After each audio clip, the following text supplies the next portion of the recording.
Welcome to another episode of Contentstack Live with our host Jeff Baher.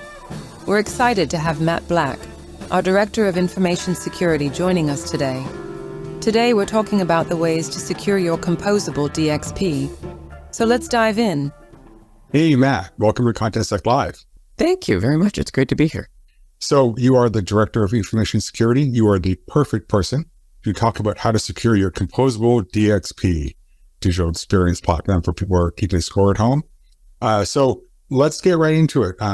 Obviously security, it's top of mind for pretty much any business leader today that's kind of operating in the tech space. So, I think what we're talking about today isn't like unique to composable DXPs or to this specific kind of world, but there's a lot of themes in the world of security that apply very conveniently to a DXP or that kind of architecture. So let's kind of get right into that. I mean, this is a broad topic, but let's break down security and what are the different kind of considerations from initially just from the user perspective, then we can get into what Contentstack does specifically within the platform, but just the lay of the land for how people should kind of think about the pillars of security. Yeah, when you're looking at this type of thing, and like you said, it's not unique to composable in this type of thing. It's when you're integrating with platforms, when you're sharing information, that's the goal. That's what we're trying to do. We're trying to get our brands out there, our message out there. How do you do that in a way where you can deliver the information effectively, and you're doing it in a way that people expect is safe? And it really involves looking through different items. How are you building your system? How are you designing the pieces? Thinking about what do you want that end user experience to look like? Doing some basic threat modeling, which that's a very big and scary sounding phrase, but it's just thinking through how could somebody disrupt me trying to get the information out to my people? If I'm building a site where I want marketing, I want my site online. I don't want availability to be a concern. So how do we make sure information is always available, or that we can feed it quickly to people? How do we make sure it's the right information, that the right people have reviewed things along the way? It's those type of considerations that you just want to think through, talk through with yourself to make sure that you're setting yourself up for success as you go along. How can we maybe break that down more in terms of if you can do attack surfaces, where do I need to kind of think about where attacks could come, or where a disruption, like you kind of said, where that might occur?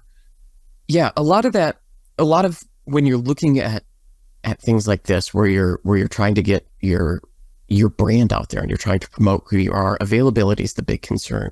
So using things like a CDN to help mitigate against people flooding the site, maliciously flooding the site, a denial of service attack is what that's called. Mm-hmm. Building that type of infrastructure out so you've got protection in there that can handle bursts of traffic, that can regulate away known bad traffic. Contentstack offers a CDN to help mitigate some of those concerns and help you with that risk. There's pieces you one can thing build on that too. That's interesting. So the CDN, Content Delivery Network, maybe a lot of people think that that's really used to accelerate things because you're caching and pushing things but that's interesting just how you kind of identify that also gives you this kind of buffer insulation from getting to the origin servers and data. Yeah, it's really one of the key pieces in the availability idea of security. When you're looking at security, there's people always talk about the triad. Confidentiality, is the information protected that needs to be? Yeah. Integrity, is it accurate? And available, can people get to it and use it? And so a CDN really helps with getting it out to people faster and that caching and handling that. But as part of that benefit is also limits the impact of servers getting brought down due to denial of service attacks and adding that extra layer of protection for you. That's the first, right? Availability. What about, because obviously we're dealing in an API architecture, what should people be thinking about just from the API perspective? So when you're working with APIs, you're sharing that information across, and there's a trust that's there, that the information that you're pushing to us, we're going to accept it, use it correctly, and we're trusting that the information that we're getting is accurate. And we handle that through our API keys, through our tokens, and you want to make sure, especially when you're working in an API architecture, and you're building some of these things out on your side, are your keys and tokens protected? They should be treated just as carefully as what you would treat passwords, because that's effectively what they are in this case. It's that promise that we're accepting this promise from you that no, this information is from you and that it is what it says it is. You'll want to build out, make sure those keys are safe. You want to make sure that you're not exposing them in a way that you don't mean to. One of the things that you hear a lot in security news is people accidentally pushing keys into repositories or making them public when they don't mean to. It's a common mistake, unfortunately, because it's easy to do. And it takes some practice to make sure that you're not doing that sort of thing. There's things that you can do to help mitigate that. You can have tools that watch for things that look like passwords or keys being pushed publicly. You can set up systems where you're rotating those keys every 90 days, every 6 months, similar to what you would do with a password. Steps like that where you can work with your IT team. You can talk with our teams. We're happy to help out and have conversations around some of this stuff too, and how you can design some of that protection into your workflows when you're building these things out. Yeah, that makes a lot of sense. And then what with the users? User access to the system, and how do we keep that part secure? Yeah, user access that's all over everywhere. Phishing attacks, things like that. People breaking into accounts. You hear about that. It doesn't get reported anymore because it happens so frequently. It's a common event. You want to follow some of these same ideas. If you've got the ability to use single sign-on with something like Active Directory or Okta, tools like that, that's one of the best ways to go, because then it's tied into a central identity provider.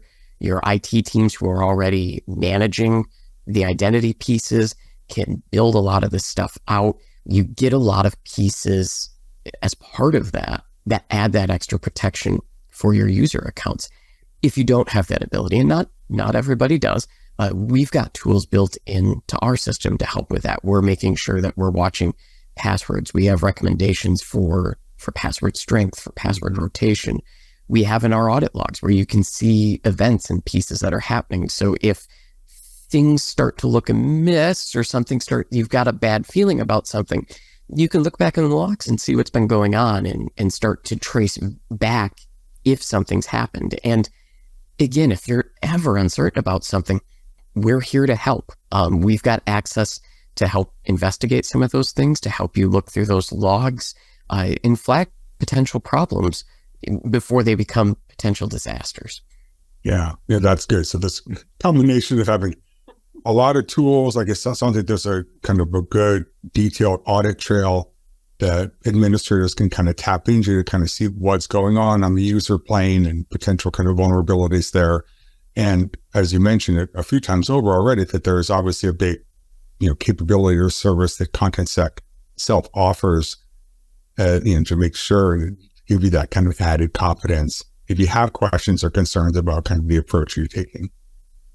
Yeah, we want to make sure you're successful and that you're delivering the information that you want to deliver and not information that you don't want to. And we're here to help out with that. The world of security, everybody's on the same team here. And the goal is to make sure that you're getting the help that you need. If there's problems that we see, we can try to reach out if we've noticed things on our side. And we want to make sure that you're as successful as can be when you're on this composable journey. When we get kind of closer to like composable DXP, is it really the case that people have a good sense for just security in general? Like obviously they think whatever I'm doing here needs to be secure. How much education do you think is kind of really needed out there to get people to really fully understand like where these vulnerabilities could be and how best to kind of, address those? It's a good question. And it's in my conversations with different people, it's been interesting to see where various folks are at along that journey. And it is a journey, and we are learning every day on that one. A lot of that has to do with how engaged and how mature you have some engineering teams or some IT teams at your organization. They may look at this and go, oh, it's just another type of API setup. We know how to build these things out. We have frameworks that we can lay in. And in a lot of senses that underneath it all, it is the same. But if you're new into getting into this space, or if the teams that are going to be working in these things haven't worked in an environment that's set up like this before, there can be some things that you want to look at to make sure that you're doing the right things. And some of it, you don't even necessarily think of as security, but it is things that you can do that help with security. You could build workflows out. You can make sure that you've got checks and balances or segregation of duties on things. Can one person push something live without anybody else reviewing it? That gets you speed to getting things published, but it risks if something happens to that account, now you've maybe got information out there that you don't want to. And we offer some things with workflows and reviews and pieces you can build in to the content that you're publishing, that it's good to look at that stuff just to provide yourself a check to make sure that you're getting out there what you need to get out there. And as you get more comfortable with things, as you start to use the tools more and more, maybe you realize, oh, we don't need all of these checks, or maybe we don't need everything to go through a test and a stage, and then it goes into production, and you can start to build that maturity for yourself as you're working through this. Yeah, that's really interesting about workflows. We actually had another episode on workflows, and we talked a lot about just the benefits of, as you define it, the workflow itself, the ability to have governance in the process. But it's interesting too that you bring out, like, there's a security aspect.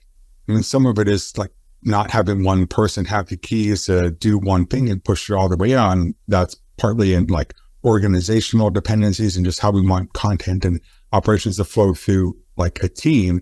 But it's interesting to think that that also provides a very important safeguard, a security mechanism on top of that. It's not just about protecting it, like, oh, we pushed something out that had a typo. It could have been something a lot more like egregious, or a lot more like wrong. Exactly. And it's one of those, if you work in a heavy regulated space, if you're working in something like healthcare or critical utilities, you're used to these type of, you're used to these type of things. Banking, finance has a lot of these type of regulations built in it. So it's almost second nature that, oh, of course you just do this. But if you work in a space that isn't as heavily regulated, or if you're part of an organization that doesn't fall under some of those same regulations to the same extent, it can be a new idea of trying to adopt some of this. And yeah, there's a lot more that you can get out of it. It can really help save you from like embarrassing typos or the generic lorem ipsum text being published all the way through, oh, there was an account compromised and we started publishing something we really didn't mean to, but we've got these checks because another person had to review it, and that saved us. Yeah, that makes perfect sense. We kind of touched on measures and best practices, but what would you kind of get someone to kind of think through this? And obviously it depends. So the first is just, what's your overall security, like maturity in your organization? Just like you said, if you're coming from heavily regulated environments, there's probably going to get the riot hat kind of read to us in terms of all the things that they're looking for. But yeah, I mean, generally speaking, like how might you just help the lay person, like make sure as they're standing these things up, like a good mental checklist in terms of like features you've got enabled, things you've thought through.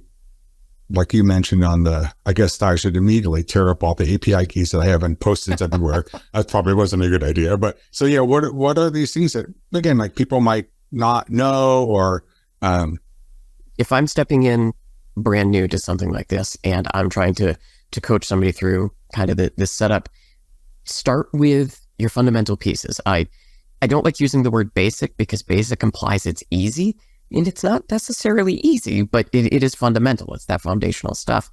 Start with your users. Make sure that you're using strong passwords. Make sure that you've got a proper password rotation set up in place. Make sure that if you can, that you've got SSO configured, that you're building those pieces out. Grab a whiteboard or a piece of paper and just kind of draw through how you think you want your would want data to be published.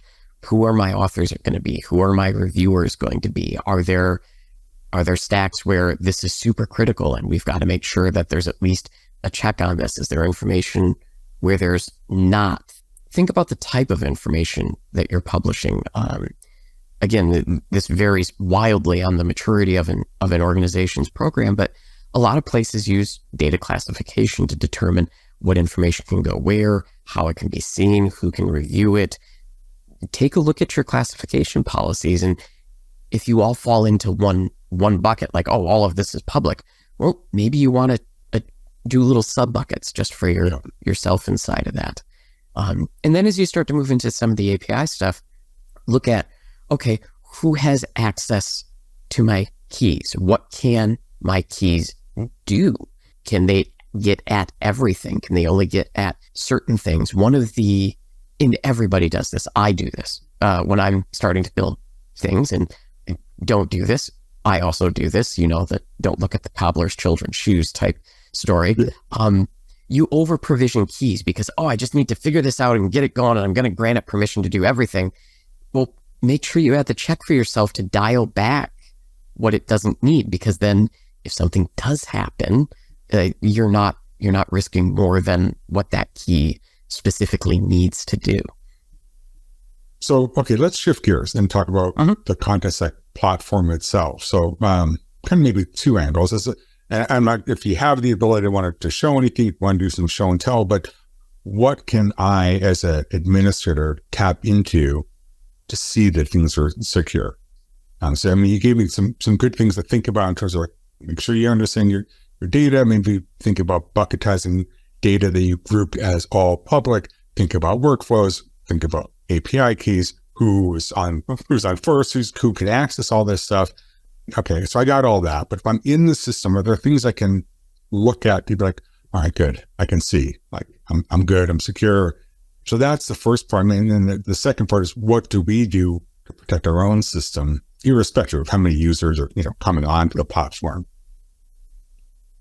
Yeah, the biggest place that you can start with our system, and honestly with any system, is learn and understand the audit log. That is your paper trail and your source of truth of what the system did and what it believed and who it believed did it. The audit log is really going to be able to show you changes, access, rollouts, things like that. Being comfortable with the type of data it's showing is key. We have the ability, if you have a separate logging system, we do have the ability where you can take our audit log and send our events into that broader system, which can be useful when you're trying to aggregate things and start to look at things. One of the other pieces that you want to do, and this takes time, is learn what normal means. Everybody's definition of normal is going to be different. Jeff, every day you log in at 9:00 and you work for 4 hours inside the system doing all of these updates, and then the rest of the afternoon you don't do it. And I see that every Monday through Friday in the logs. Well, suddenly there's a login from you on a Saturday at 2 a.m. That's probably not good. That's not normal. And so learning what your normal looks like and learning when things start to look abnormal and when you should start to reach out, that's really one of the best places that you can start. And our audit log does provide a lot of that information for you. That's great. And how common is it that you'll see an organization feed that audit trail or the audit log into a bigger system? It's one of those, it depends on the size of the organization. There's some security teams that are like, yep, feed that to us. We'll take that. We'll work on that. Other security teams are like, nope, we've got enough. We can't handle that one right now. So it's really variable on that one. And so we're looking at how we can help improve some of that adoption, how we can help making sure that the information is relevant in there, maybe control what events can get sent over, because we're learning along with people on this one. Unfortunately, attackers are always adapting what they do. They don't just stay consistent. Yeah. If they did, my job would be a lot easier, let's be honest. But I'm going to use a quote from one of the other security leaders that I really like. Fire doesn't innovate. We figured out how to kind of block fire and slow it down. Attackers innovate every day. They're coming up with new ways to do things, new ways to approach things. And so we're looking at that stuff. We're watching out in the world what's going on. We're getting feeds from organizations on like people are doing attacks like this. Things are starting to show these types of tactics or techniques that people are doing. And so we're looking at how can we improve what we log or how we log it or how we display it to make the information more relevant to people on the other side. Now, what about the system itself? So things that we're doing every day, all the time that us, administrators and users don't have to worry about, but thankfully Contentstack is taken care of. Yeah, no, there's a lot of things that we're doing behind the scenes. We're watching all of our logs. We're monitoring that stuff for things that, again, that break our definition of normal. We try to pick up on when we see connections or attacks from known bad IP addresses, known malicious IP addresses, and flag those up or automatically block those. We're constantly monitoring our underlying cloud environments to make sure that protected, and there's teams that stay on top of all of that. In addition to that, as we're building new features, as we're rolling things out, as we're working on fixes and code improvements for people across the platform, we have a team dedicated to regularly testing this stuff. We run it against tool sets. We do attacks against it. We try to break things. Yeah. Because if we break it first, then somebody else isn't going to break it down the line. We also work with third parties and invite them in a couple of times a year to, what did we miss? You guys go through and try and break this. And we work in all of that testing. The external penetration testing is what it's called. And we do it in a black box type format. They don't really know anything special about the software. They have access to our documentation like an attacker would, and then they try and find places where we've missed things or where there's something, if you chain these things together, it can start to expose pieces. And we work with them every 6 months on that and go through their findings and work on, if there was something that we missed, how do we get it remediated? If it was significant enough, how do we communicate to people about it?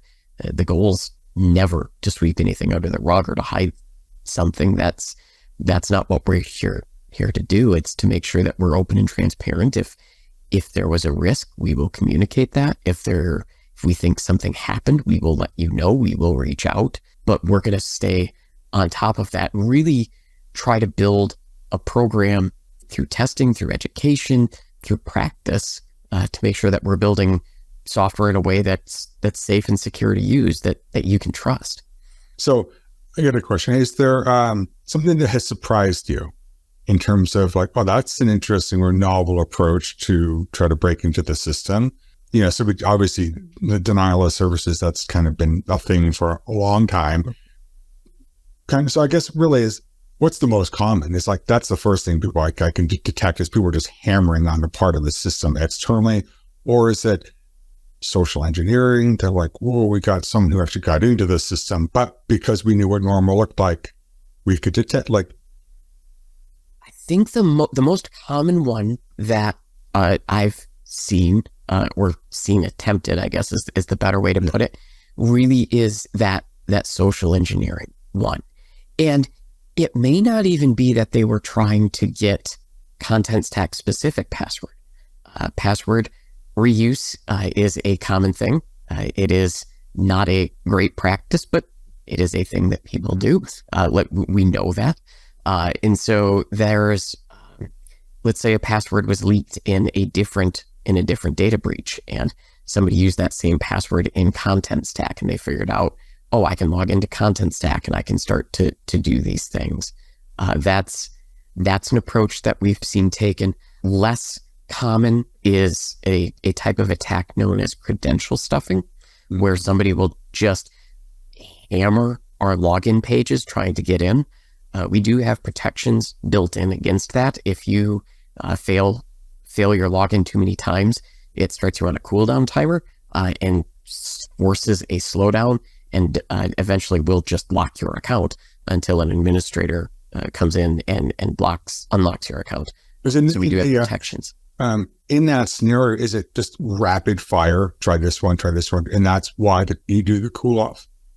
Yeah, that's exactly it. So usually when that type of attack is starting to take place, you'll see within a few seconds, like an automated bot or program or something is trying every known credential set it can think of for that user, likely exposed from different breaches. And when we see that failure rate happen too quickly, we're like, okay, we're gonna slow you down. Something's going on here. If you keep failing, we're gonna slow you down even further. And the goal is to just make it difficult and not be an easy target. If I slow down the bots and they figure out that, instead of being able to attempt 20 logins every 5 seconds, I can only do 3 logins every 5 seconds, I'm no longer an interesting target and they're going to move on. And so that is part of the game. It's just making yourself not the easiest target or just not the exciting one. Yeah. I think nothing to see here, go somewhere else. Right? Yeah. Pay no attention to the data behind the curtain and move on. Another question for you on with AI, when you think of that, which I'm sure you are, is it yes. How does that kind of factor into either helping to secure the system using AI or having AI as being like, that's the next thing that's around the corner that we need to be aware of that might then rear its head from a security perspective? We'll start on the pessimistic note of, hey, this is how it's going to cause trouble for us. The big issues with AI that I see is it's going to lower the barrier to entry for people to do some of these attacks. It's going to make it easier for people who maybe don't have as good a programming skills to come up with just scripts or things like that to start coming at us.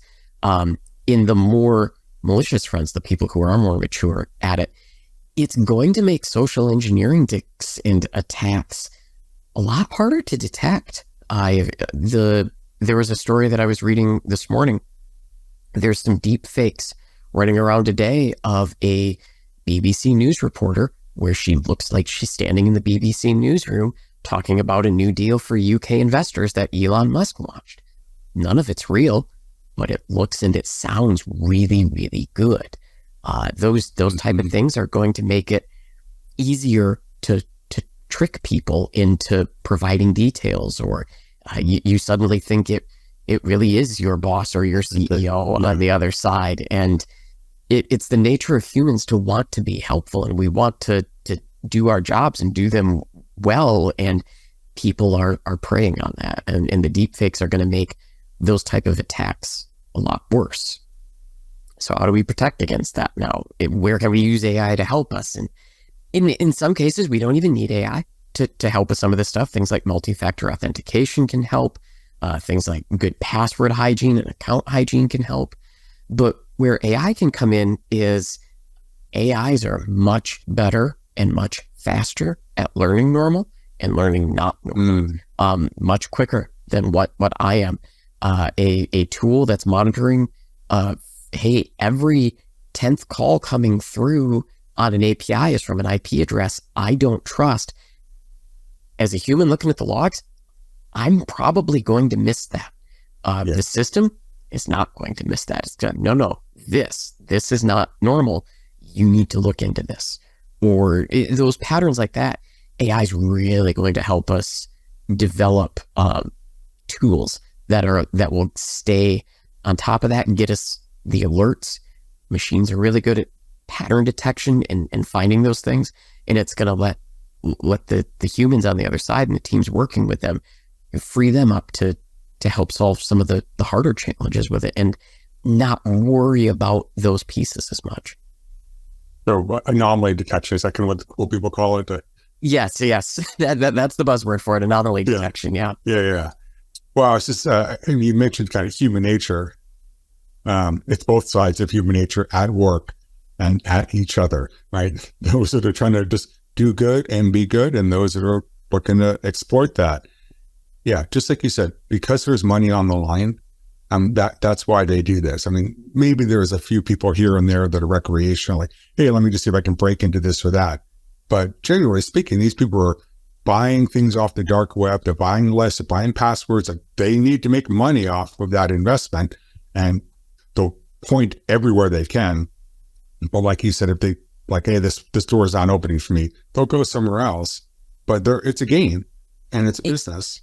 It really is. And it's funny to think of it that way, but for some people, this is their 9-to-5 job of trying to attack people. And if you take some of the fundamental steps to protect your account, to design some ideas up front on how you can keep things safe, you make it bad business for them to go after you, which, again, it's really odd to talk about it in that terms, but that is the way to look at it. Yeah. Yeah. And I guess, yeah, it's for those just kind of eyes wide open, right? Like this is the game. And yeah, I actually came from a cybersecurity background. So that's, I came to like learn some of these same things that, oh yeah, they're buying these things, this and that, and they're not just doing it for fun. Like, they're going to make some really big bucks. But certainly, I mean, with all the ransomware types of storylines that we were, had been reading about, like big dollars on the line if they can make it work.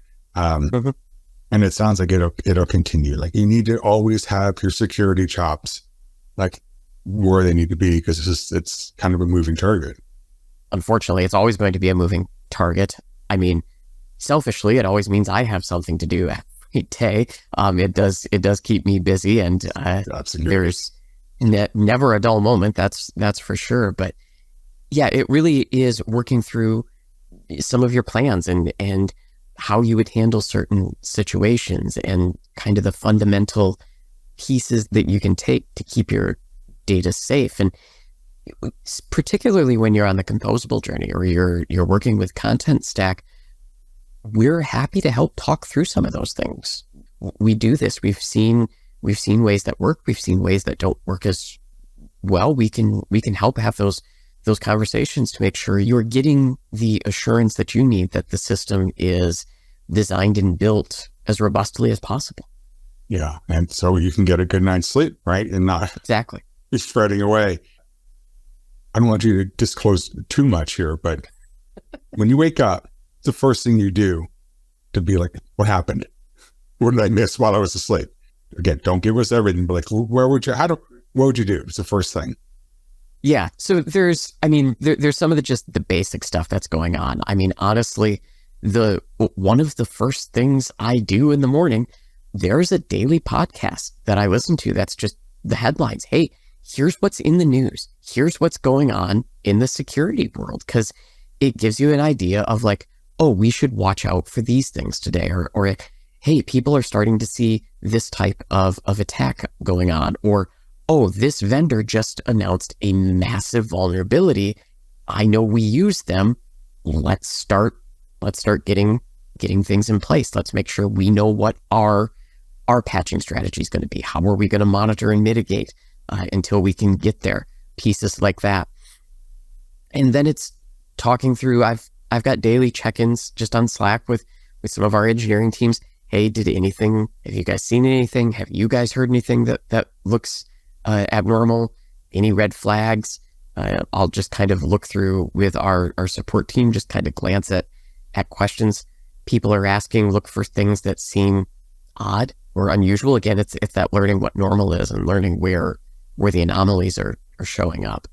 And then moving forward from there, making sure that we're taking steps to address things where we're like, oh, we're starting to see these type of things scale up more. We're starting to see these trends develop. Let's bolster defenses over here. Let's do a review on this section and laying those plans out. This isn't an everyday task, but yeah, helping design tabletop exercises. What happens if? And then run it like a role-playing game effectively, and have some random chance things and literally roll dice to see what thing would occur and how would we respond to it. Doing those every few months keeps people sharp. It tests your emergency procedures. It's no different than the the tornado drills or fire drills or things you did like that, the more you practice it, the better you get at it when something really does happen. Yeah. Well, so this is Contentstack Live. We do have some questions that come in as we're kind of conversing here. Yeah. So I'll turn it to Austin and just see if we have a few more questions. And I will just put a plug to, we have for each of these episodes, we have episode notes where any links that you think like you should look here. But yeah, I'll turn it to Austin. And Austin, what do you got? Yeah, this one is, where can I go to learn more about security tips and best practices? There are a lot of great resources out there, and October is Cybersecurity Awareness Month in the United States, and so there's some great stuff going on right now around that. The Department of Homeland Security, the CISA, they do some amazing things, and I'll share some links on some of my favorite stuff for there, but they've got some great pieces that you can read through, just basic checklists that you can run through as you're doing things. A really good place to kind of build that fundamental piece. If you're working at doing engineering work and you're designing pieces and you're building out stuff working with our APIs, one of the best resources out there is the OWASP API Top 10. OWASP is the Open Web Application Security Project. They're a free community of security practitioners around the world that put together different tools, and they publish a list of, hey, here's the common mistakes and vulnerabilities we see in APIs and how to watch for them and address them. They're a great resource for documentation and for tools to help you test things. One of the other really good ones, kind of a security tip one, I talked about threat modeling in the beginning, and again, that sounds like a big scary thing that like insurance companies or actuaries do and stuff like that. And it doesn't need to be like that. There's a very simple 6 questions that you can kind of ask yourself. It's called the STRIDE method. Microsoft developed it, and it just walks you through, how could somebody spoof this? How do I know that it's tamper proof? How do I know that my logging information is accurate and my services are going to be available?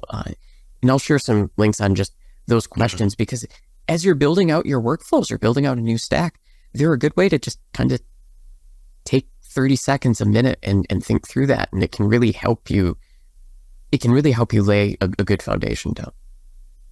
On that, I was at the security team. IT teams are going to be overseeing a lot of this, but is it something that you feel that the practitioners within the system can also kind of learn, like, hey, as you're, just like you kind of said right there? Yeah, there really is a lot that the people not in security can do here and really learn here. And one of the biggest problems that you can run into in security teams is groupthink. A lot of us came up from an engineering background, or a lot of us have worked in IT. We see the world a certain way, and that colors all of our decisions and how we interpret the data. If you're coming at it from a marketing background or a design background or creative writing, you're going to look at these problems in a way I might not, and you're going to expose things that I maybe never would have thought of, and that's only going to make things better.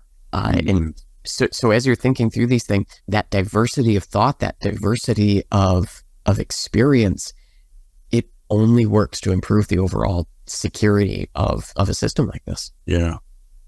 Austin, you got another question, perhaps? Yeah, this one's switching gears a little bit. So what other resources can I tap in to monitor the security of my implementation? I'm going to use the lawyers or security practitioners' favorite word. It depends.